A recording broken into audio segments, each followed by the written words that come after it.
দিনের পুলিশি হেফাজত শেষে পুনরায় কাঁথি মহকুমা আদালতে পেশ এগরার পুরপ্রধান স্বপন নায়ক।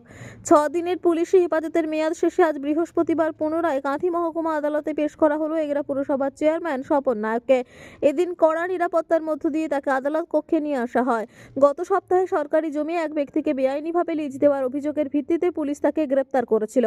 এরপর আদালত তাকে 6 দিনের পুলিশি হেফাজতের নির্দেশ দেয়। এই কদিন পুলিশি হেফাজতে থাকাকালীন তাকে দফায় দফায় জিজ্ঞাসাবাদ করা হয়েছে বলে সূত্রের খবর। তদন্তের স্বার্থে আজ ফের তাকে বিচারকের সামনে হাজির করা হয়।